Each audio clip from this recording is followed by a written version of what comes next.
memperhiasi ia akan seterunya dengan pakaian aulianya dan kekasihnya dan pilihannya, sehingga bahawasanya mereka itu terpedaya mereka itu dengan sebab hilang segala waktunya dan menyangka mereka itu akan bahawasanya dirinya wali Allah Ta'ala, wali Allah itu daripada Allah Ta'ala. Bagi mereka itu istidraj, yakni logah, dan terkadang memperhiasi ia akan mereka itu dengan pakaian kemuliaan dan kemegahan, dan jadi kepala orang dan tinggi martabat mereka itu daripada segala manusia, sehingga terpedaya mereka itu dengan dia dan menyangka mereka itu akan dirinya orang yang berkelebihan. Maka ini pula bagi mereka itu istidraj daripada Allah Ta'ala, kemudian tiada meninggal oleh Allah Ta'ala akan mereka itu dalam kemuliaan dan kemegahan, hingga mengambil ia akan mereka itu kepada hakikat maklum. Tuan-tuan, kadang-kadang kita tengok ada setengah orang tuan-tuan yang maksiat kepada Allah. Kadang-kadang kita tengok apa yang orang nampak ada pada Nabi, nampak macam ada kat dia. Oh tuan-tuan, baru ni saya tengok dalam YouTube bagaimana beberapa tarikat sesat yang bila orang salam dengan dia tuan-tuan, ada elektrik dekat tangan. Oh, tarikat sesat je betul-betul type dalam YouTube tu. Hak tarikat sesat tu, dia pakai macam jubah, pakai serban. Oh tuan-tuan, orang datang cium tangan, orang datang ni dia boleh tunjuk orang menggigil. Hebat, power tuan-tuan, power Rangers tak lewat. Oh, saya tengok tuan-tuan, tarikat sesat ni tuan-tuan, Tok Guru dia jangan main. Oh, kita ingat karamah, dia boleh terbang, apungkan diri. Ada orang datang dia tunjuk dengan jari, angkat letak. Hebatnya tuan-tuan, dia nampak macam ada karamah. Ya tuan-tuan, tuan-tuan kena beza. Karamah adalah tuan-tuan diberikan oleh Allah kemuliaan pada orang soleh-soleh. Dia nampak macam mukjizat hanya ada pada Nabi. Ya tuan-tuan, karamah itu ada pada wali-wali Allah. Wali Allah, kadang-kadang kita terkeliru. Wali Allah jalan atas air, dia terbang atas air, dia ambil kofofil. Oh jangan main tuan-tuan, takat tembok kecil-kecil dia terbang pun hilang gitu je. Dia ambil kofofil. Kan tuan-tuan, dia boleh terbang meniti, tak ada masalah. Tu tuan-tuan, apa nama, hak mati dulu daripada India. Oh dia boleh keluarkan gandum daripada jadi gandum. Tuan-tuan, mati dah hari tu ni, tapi pengikut dia juta dalam dunia ni, pengikut dia banyak kan. Orang panggil Dajjaluna. Dajjal ni tuan-tuan dahsyat. Di Indonesia ramai orang jadi bomo sesat boleh terbang. Orang jadi bomo sesat ni tuan-tuan, jalan talak pun bomo hilang. Oh dahsyat tuan-tuan, jadi bomo sesat. Syaitan penuh orang ni. Mereka didampingi oleh syaitan. Saya baca dalam satu artikel, tak ingatlah di mana, bagaimana Mastika, ya tuan-tuan, cerita ustaz yang pergi roboh kerajaan langit Ayapit. Oh tuan-tuan, mula-mula nak masuk tak boleh kan. Tapi ustaz ni dia nak pergi tu, dia dah bawa budak-budak tahfiz. Dia pesan kat budak ni, apa jadi kamu jangan berhenti baca Quran. Tuan-tuan, kerajaan langit tu nak dirobohkan oleh balai daerah. Balai daerah bawa tuan-tuan, dia tolak mati, tak boleh masuk. Polis tunggu kat luar, nak masuk tak boleh. Tuan-tuan kan, orang dia dah masuk, tapi rasa gerun, rasa takut, dia tolak tak boleh jalan. Dia kata dalam Mastika tu lah, dia tolak tak boleh jalan. Pani ustaz ni, ustaz tu nak masuk tuan-tuan, tengok jin penuh keliling tu. Dia kata, jadi dia pesan kat budak-budak ni, apa jadi kamu terus baca Quran. Baca tuan-tuan, masuk dalam tu, duduk setempat, baca. Ya, sampai akhirnya dekat subuh, menjelang subuh tu, barulah mereka berjaya mengalahkan jin tersebut.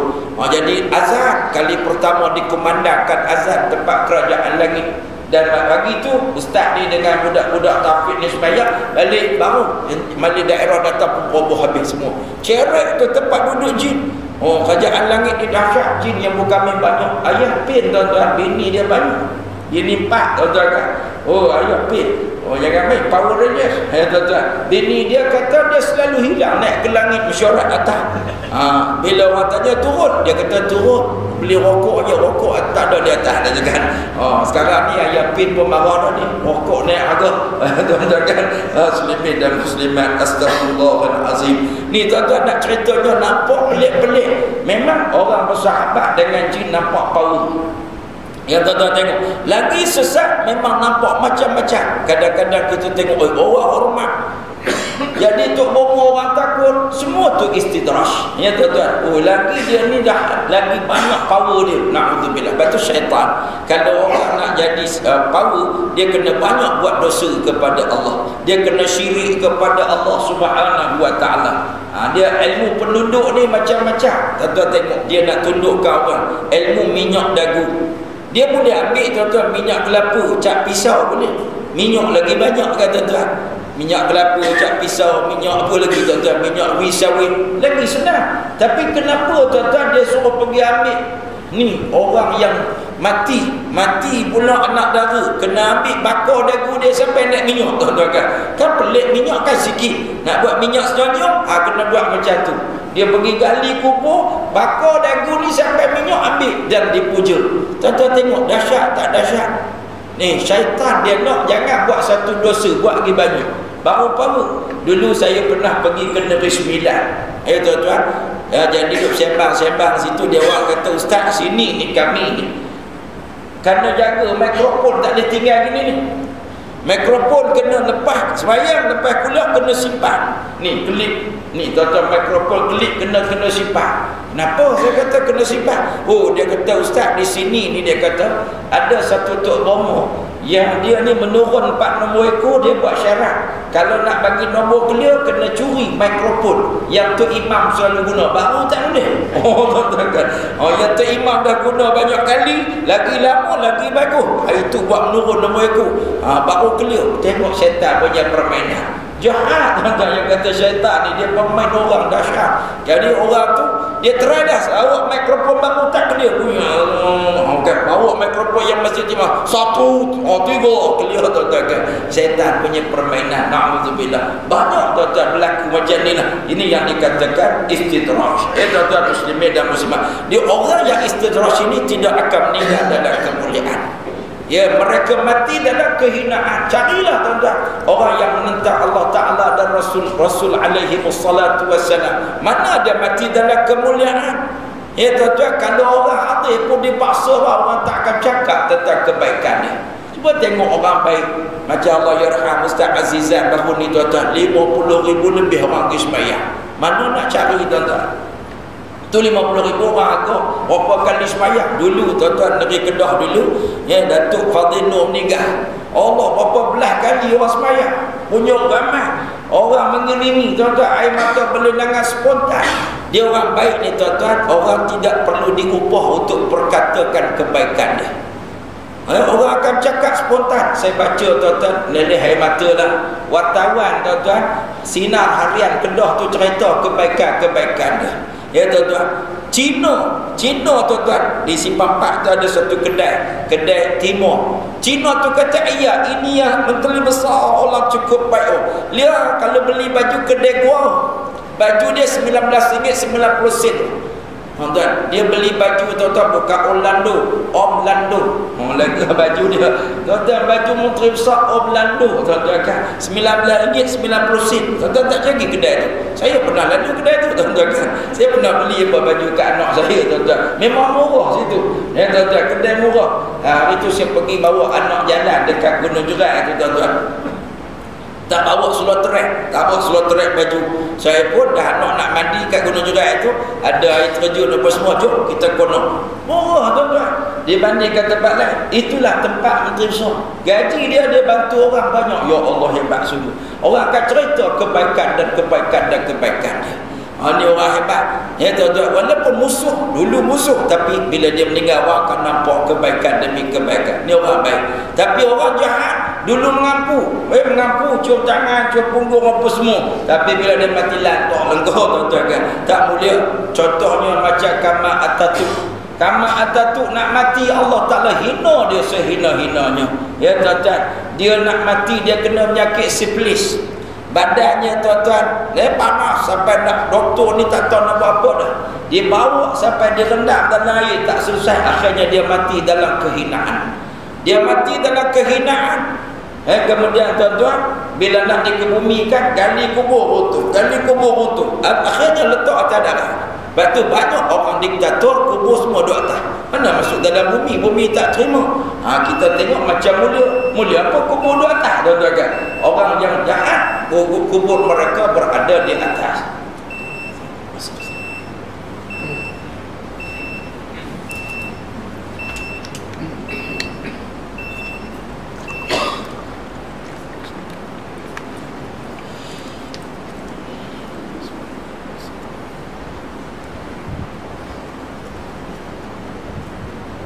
Baik tuan-tuan muslimin dan muslimat, kita sambung sikit lagi. Dan terkadang memperhiasi ia akan mereka itu dengan beberapa bagai ilmu. Kadang-kadang dalam istidraj ini juga Allah bagi kepada orang yang tidak taat pada Allah, orang tidak ikhlas kepada Allah, tiba-tiba Allah bagi ilmu macam-macam. Ngaji cerdik tuan-tuan, semayang tidak skor SPM dapat 9A. Orang tadi semayang hajat, semayang sunat taubat, taat ibu bapa dapat 7A. Orang tak semayang seluruh pendek skor. Kadang-kadang ada berlaku tuan-tuan. Orang jenis dalam dunia kadang-kadang Yahudi. Orang jenis dalam dunia Yahudi. Tuan-tuan, Albert Einstein, apa lagi tuan-tuan, Edward apa Di Bono, tak kira lah apa-apa tuan-tuan.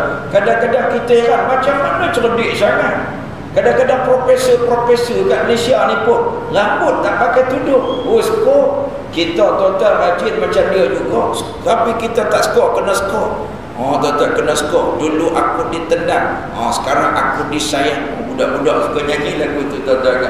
Kadang-kadang cikgu marah. Budak-budak ni kadang-kadang baik-baik semayang tak tinggal apa semua ni, kadang-kadang pandai sangat pun.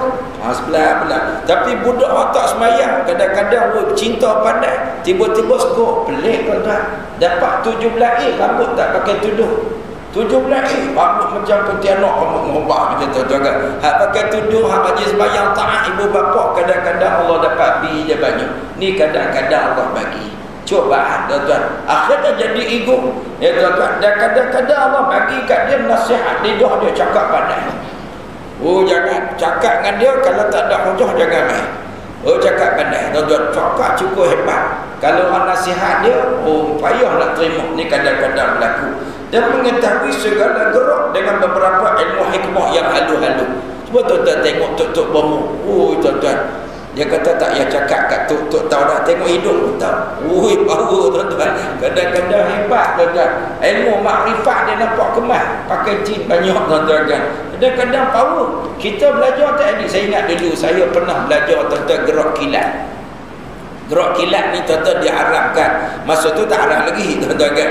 Masa tu diharamkan tuan-tuan Nasrul Haq. Kampung saya pernah ada tuan-tuan gelanggang. Hanya tuan-tuan dulu-dulu ni. Dulu-dulu mana orang kampung dengar cerita Power Ranger semua pakai masuah. Ya tuan-tuan. Dulu kadang-kadang saya pelik, ada orang masuk ni gerak kilat ni. Dia masuk hari ni, saya ingat saya terima ilmu ni tuan-tuan. Saya terima, pergi orang nak berkawan, ajak jom kita pergi ambil ijazah. Dia buat macam ni, dia senang. Pegang tangan dia buat gitu. Bila saya tolak push ni, kamu tarik, sedut. Sedut masuk je. Lepas tu balik jadi terus. Power tuan-tuan kan. Saya balik tak jadi pun. Tak jadi, saya balik dia buat apa yang jadi. Orang lain balik buat letak lilin tu, tunjuk. Power boleh main api lah tuan-tuan. Apa masuk tak tahu. Saya pun dah pelik ni, menantang apa masuk dalam badan ni kan. Bila kita dia, tapi orang yang bagi ijazah tu syarat kena sembahyang dia tu, kena sembahyang. Tapi kalau sembahyang dia tu syarat dia, kalau tak sembahyang tak jadi. Pandai syaitan main kita tuan-tuan. Jadi kita pun sembahyang kerana nak bagi jadi, bukan kerana Allah Ta'ala. Tuan-tuan, nak sembahyang dia ada wirid dia pula. Lepas sembahyang kat kaki selang-selang kat tu. Lain sekali kami dengar cerita orang yang bagi ijazah tu jadi tak tentu hala. Jadi macam gila, putih habis. Tuan-tuan kan. Ni pernah berlaku dalam masyarakat kita. Dia kata gerak dia boleh macam-macam. Kadang-kadang hebat. Ni satu masalah. Gerak kilat ni kalau nak lawan dengan dia dalam gelanggang dia jangan lawan. Luar gelanggang boleh. Kan nak larangkan dia, kalau tak marah kita menang, kita marah kita kalah. Pelik tuan-tuan kan. Dia nak larang dia kena cool je. Kan masuk tu pun pas biji lari. Menang kita tuan-tuan kan. Kalau masuk dalam marah tak jadi. Dia tolak kita pelanting gitu je, dia gerak kilat. Ya tuan-tuan. Ada dulu-dulu kan. Kampung saya ada gelanggang dia dulu. Tapi geng-geng ni cepat marah. Kita tak cepat marah tak jadi. Saya jenis suka gurau. Saya jenis payah marah. Dulu payah marah tuan-tuan. Dulu saya tak suka marah budak-budak, suka kawan-kawan. Jadi kita masuk tak jadi. Budak yang terogah gedebel ni jadi belakang. Kan tuan-tuan. Kalau nak larang kita cool je duduk situ. Dia pula tak boleh buat apa kat kita. Ni pelik tuan-tuan. Jadi jangan pelik. Dia kata beberapa ilmu dengan pelik-pelik ni kadang-kadang berlaku ilmu hikmah. Maka terpedaya mereka itu dengan sebab berbagai-bagai yang sampai kepada mereka itu. Macam-macam ilmu takkan tak betul. Takkan Allah tak sayang kat aku, tengok aku baca Yasin sekali je SPM terus score dapat 9A. Kamu 8 kali baca tak dapat. Takkan Allah tak sayang kat aku. Ni banyaklah tuan-tuan orang yang terpedaya dengan nikmat Allah Subhanahu wa taala. Dan dia kata, dan dengan sebab sempurna faham mereka itu, ada orang jadi ustaz tuan-tuan yang tidak beramal dengan ilmu pun jadi. Banyak orientalis tuan-tuan cukup hebat kepahaman. Mereka berani mentakwilkan agama lebih hebat daripada orang lain. Bila dia baca hadis ni, aku faham ni. Imam Syafi'i tak faham macam aku. Astagfirullahalazim. Ada tuan-tuan orang di akhir zaman ni, dia jumpa satu hadis, dia kata, hadis ni Imam Syafi'i tak jumpa. Bila orang tanya dia, betul ke Imam Syafi'i tak jumpa? Zaman Imam Syafi'i mana ada internet, dia kata. Zaman kita ada internet, mudah nak search apa semua. Dia kata sebab itu tak boleh ikut Syafi'i sangat. Tengok terpedaya. Baru tuan-tuan balik BA honors kat negeri mana-mana. PhD pun tak tentu lagi di akhir zaman ni tuan-tuan. Imam Syafi'i rahimahullah hafal Quran umur 9 tahun. Ilmu bahasa Arab tak payah search mana-mana. Otak kepala dia ni sastra Arab penuh dalam otak kepala dia. Hadis Nabi penuh dalam otak kepala dia. Dia nak cari dalam chip memori dia. Tuan-tuan, tu Imam Syafi'i balik awal akhir zaman boleh kondem. Kata Imam Syafi'i pun tak jumpa hadis, kita jumpa jadi Imam Syafi'i pun salah terjemah hadis ni. Membuat dia dulu pun nak terjemah tengok kaman Babawi samsing macam je tuan-tuan. Ni ada orang terpesona dengan ilmu yang sedikit. Kadang-kadang nampak macam faham, huraian dia menarik. Tuan-tuan, ni macam sekarang ni tuan-tuan, orang masuk Syiah. Masuk Syiah, kalau tuan-tuan tengok hujah pokok Syiah nampak macam Power Rangers. Kan? Kadang-kadang dia hujah dia pun ada hadis kata dia. Macam-macam lah. Tapi antara yang paling menarik dia offer kepada kita iaitu nikah mut'ah. Nikah mut'ah bagi orang Syiah ibadat yang sangat hebat. Nikah mut'ah ni tuan-tuan tahu fadilat dia. Cuba tuan-tuan type dalam internet tu cari fatwa Imam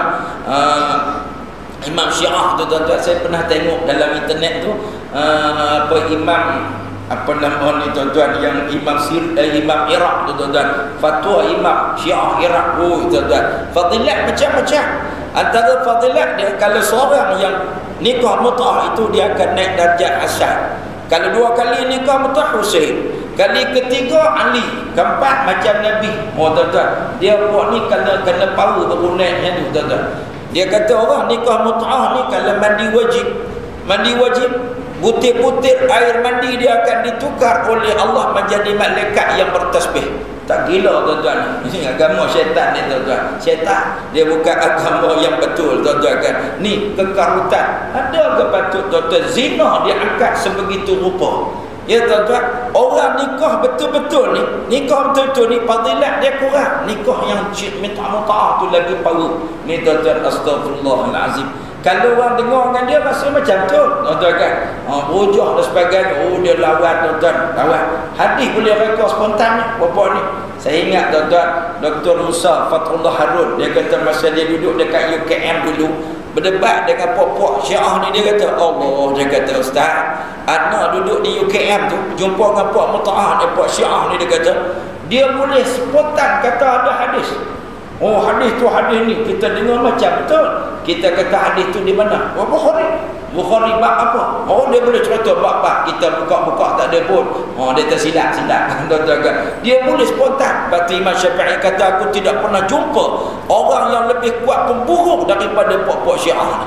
Zaman dia panggil Rafidhi. Zaman dia tuan-tuan, orang yang paling kuat berdusta, berani berdusta lebih daripada orang ni. Pintar tuan-tuan dalam bercakap dan sebagainya. Tapi itulah dipanggil istidraj. Cakap dia bukan untuk agama Allah, tapi untuk menyesatkan orang lain daripada agama Allah. Na'udzubillahi min zalik. Padahal dia kata menyangkut mereka itu akan bahawasanya dirinya melengkapi mereka itu dengan tiap-tiap hakikat ilmu perasaan. Ni satu penyakit yang dinamakan istidraj. Orang mudah faham, orang mudah pandai, bahaya sangat besar kalau tidak ikhlas. Kalau tidak dekat dengan Allah, dia rasa Allah sayang kat dia. Tengok aku faham, balaghah aku pandai, Inggeris aku boleh cakap, you know, Arab aku pandai. Hang tahu apa? Akan berlaku total sombong, bongkok dan takabur. Ini hakikat yang dinamakan istidraj. Bila Allah bagi pada kita sesuatu nikmat dan kita tak manfaatkan nikmat itu kepada Allah, termasuklah nikmat ilmu, maka ia akan bawa kita menyimpang jauh daripada agama Allah Subhanahu wa taala. Jadi tuan-tuan muslimin dan muslimat, insya-Allah yang kita akan bicarakan bab istidraj ini tuan-tuan dalam bentuk-bentuk yang lain dalam kuliah pada akan datang insya-Allah. Mudah-mudahan Allah pelihara kita daripada termasuk dalam golongan yang diistidrajkan oleh Allah Subhanahu wa taala. Ada nikmat bukan Allah sayang, ada nikmat tapi Allah Taala marah. Ada harta tapi kita tak boleh manfaat. Ada ilmu tak boleh beramal. Nak jam ni tuan-tuan istidraj, ada macam-macam tapi tak tambah pahala. Tak tambah dekat dengan Allah Subhanahu wa taala. Itulah istidraj yang sangat-sangat kita bimbangi. Tuan-tuan, duit banyak tapi nak buat korban malah kedekut. Tapi minta daging korban kuat. Datang tumbuk tuan-tuan nak minta daging korban padahal dia orang kaya. Tuan-tuan, astagfirullahalazim. Tuan-tuan, banyak sumbangan dia akan declare sebagai apa tuan-tuan, untuk kemasyhuran. Dia tak kerana aku dalam masjid ni tertegak, habis tuan. Dia ada banyak kelebihan tapi dia tidak dapat tuan-tuan ganjaran sebenar daripada Allah. Mudah-mudahan Allah pelihara kita daripada istidraj, daripada tidak jujur, tidak ikhlas dan tidak taat kepada Allah dalam kehidupan kita, agar kita kembali kepada Allah dalam rahmat, dalam berkat dan keridhaan Allah. Baik tuan-tuan, kita tutup majlis ilmu kita dengan tasbih kafarah dan surah Al-Asr. Subhanallah wa bihamdihi, subhanakallah wa asyhadu an la ilaha illa anta. Bismillahirrahmanirrahim. Wal 'asr innal insana lafi khusr illa alladziina aamanu wa 'amilus shalihaat wa tawassaw bil haqq wa tawassaw bis sabr. Wassalamu alaikum warahmatullahi wabarakatuh.